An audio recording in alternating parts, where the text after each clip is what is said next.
It destroyed me. I didn't understand what was going on with me.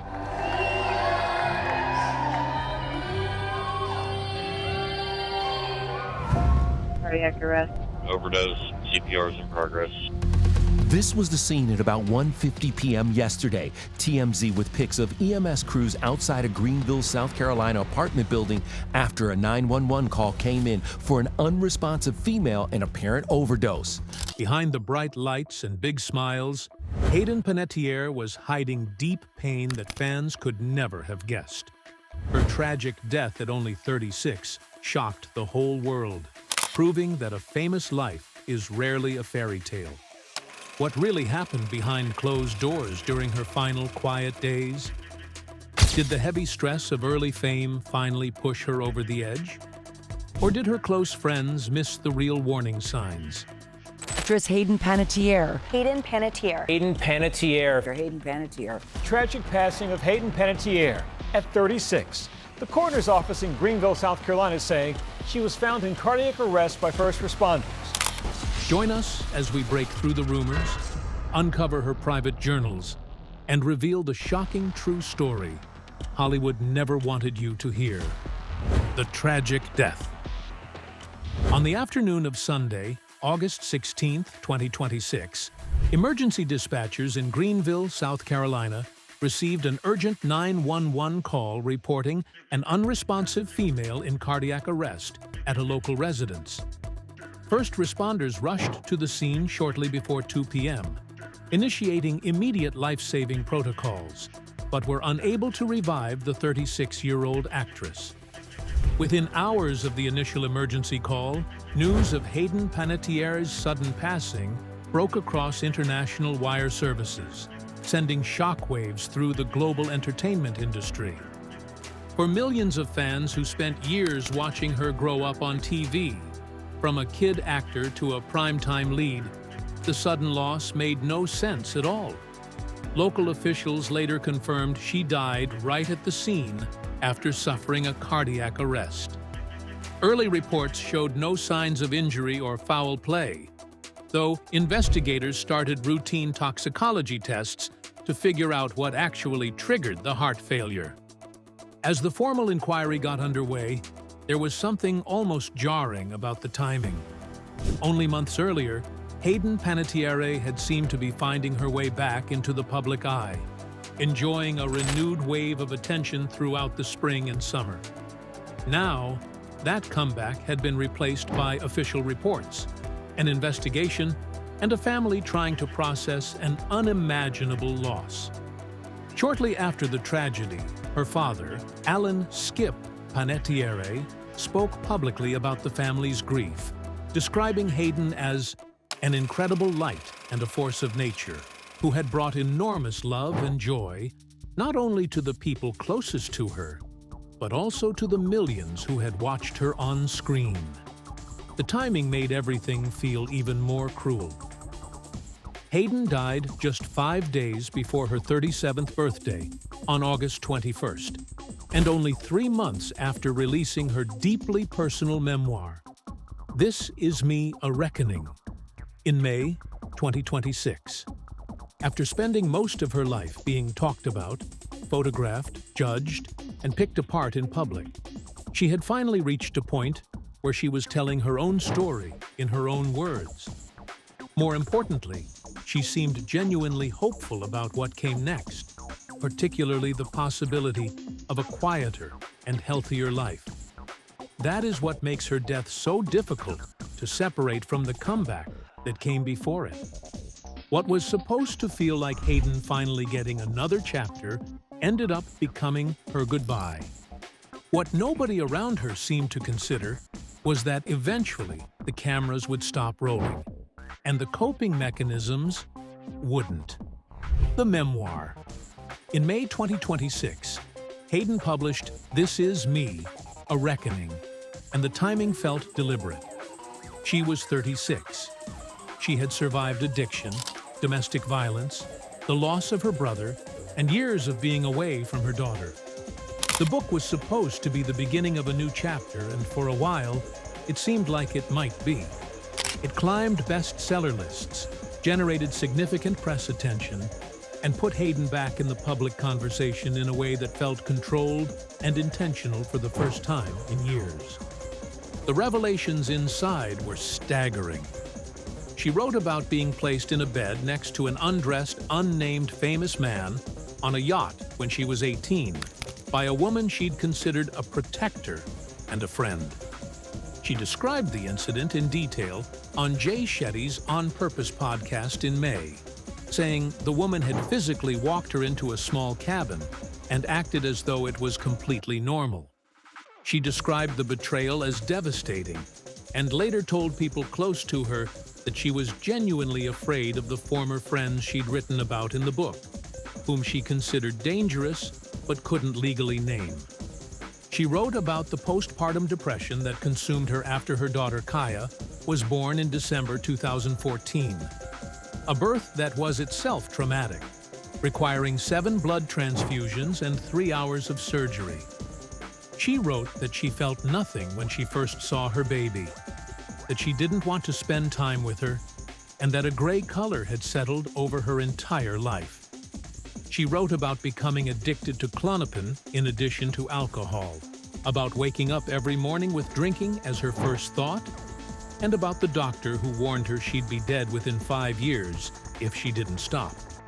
She wrote about the day she signed over custody of Kaya to Vladimir Klitschko while she was in rehab, a decision that she described as the most devastating moment of her life.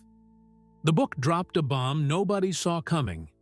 Hayden admitted her brother Jansen was hooked on crack and heroin right before he died. Up until then, everyone blamed his 2023 death on a bad heart and valve issues. Turning a tragic story into a drug confession definitely adds a fresh layer of misery to the pile. Hayden used to tell reporters she'd never get over losing him, which made broadcasting his worst moments feel like a pretty heavy price to pay for book sales. Then came the promo tour, where Hayden suddenly acted like everything was great. She sat on a podcast raving about how the darkness was finally gone and how much life she had left to live. Reading those words today, knowing what went down less than 3 months later, hits like a total gut punch. And that hopefulness makes the next part of Hayden's story even harder to ignore, because while she was telling the world the darkness was behind her, someone from one of its darkest periods was still very much in the picture. So how did Brian Hickerson go from the man Hayden once needed a restraining order against to someone who was still there at the very end? Back where it started. The presence of Brian Hickerson in Hayden's story is one of those details that people are going to have very strong feelings about because his track record with her is documented, and it's grim. Hayden's brother Jansen introduced them. They started dating in 2018, shortly after her engagement to Vladimir Klitschko ended. Over the next 4 years, Hickerson was arrested multiple times on domestic violence charges involving Hayden. In one incident, he was accused of punching her in the face with a closed fist. In her memoir, Hayden wrote that he once damaged her face so badly she didn't leave the house for weeks. Another time, she said, he screamed at her to run as far as she could in 5 seconds because he was going to throw a remote control at her. In 2021, he pleaded no contest to 2 felony counts of injuring a partner and was sentenced to 45 days in jail, of which he served 33. Hayden publicly spoke out about the abuse in 2021, saying she was coming forward with the truth to empower others in abusive relationships. She obtained a restraining order. She called what happened what it was, and then she went back to him. She told the New York Times she didn't do it lightly, and that it was contingent on him continuing on the road of recovery. During the interview, Hickerson was reportedly in her condo, vacuuming and shooting a basketball through a hoop in her living room while referring to him as babe. When the memoir came out, Hickerson told TMZ he thought the book was incredible and that everyone should read his chapter. he acknowledged the abuse without apparent defensiveness. The whole dynamic is genuinely difficult to parse from the outside, but what is publicly documented is that Hayden knew what the relationship had been and chose to re-enter it anyway, which is something addiction counselors and domestic violence experts will tell you is extremely common and extremely dangerous. 3 days before Hayden died, a judge denied Hickerson's request to have his felony domestic violence convictions reduced to misdemeanors and denied his request to expunge them. TMZ reported that Hayden and Brian had recently gotten back together, but were keeping the rekindled relationship quiet to protect her career. On Saturday, August 15th, they flew together from Los Angeles to the South. The next day, Hayden was found unresponsive inside a Greenville, South Carolina, apartment that functioned as an Airbnb and was connected to Hickerson's brother. And yet, for all the disturbing questions surrounding the final chapter of Hayden's life, Brian wasn't the loss she repeatedly described as the one that truly broke something inside her. But how much of the woman who arrived in South Carolina that weekend was still carrying what happened to Jansen? And what exactly had losing him done to her? The loss that broke something inside her. When Hayden talked about Jansen, there was a quality to it that went beyond normal sibling grief, although the grief alone would have been more than enough. Jansen was her only sibling, her younger brother, someone she'd grown up alongside inside the same strange machine of childhood fame. They'd acted together as kids. They understood each other's world in a way that nobody else could. Jansen died on February 19, 2023, at just 28 years old. Someone found him sitting in a chair in his New York apartment, wrapped in a comforter like he just drifted off to sleep. The medical examiner later blamed the whole thing on an enlarged heart and aortic valve complications. Hayden was standing in front of a mirror getting ready for the Scream 6 premiere when the news broke. Her father called twice in a row. She let the first one go to voicemail and picked up the second, only to hear him sobbing too hard to form words before he crawled into bed and stayed there all day.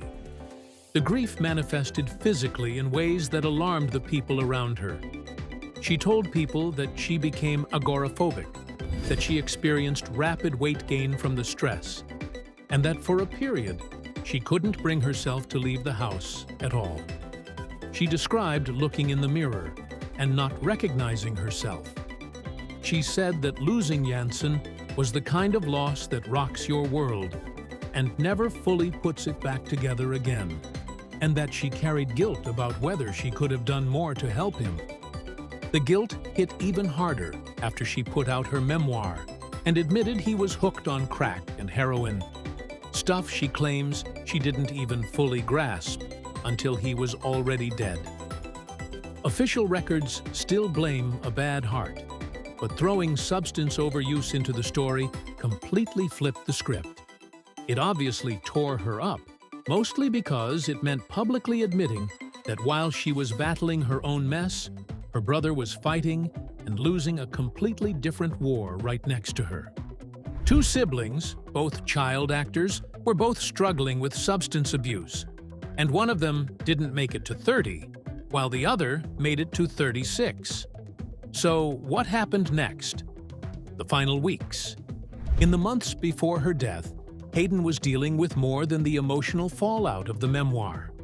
She'd been suffering from persistent back pain for over a year, nerve damage in her lower back that at times made it difficult for her to move her legs.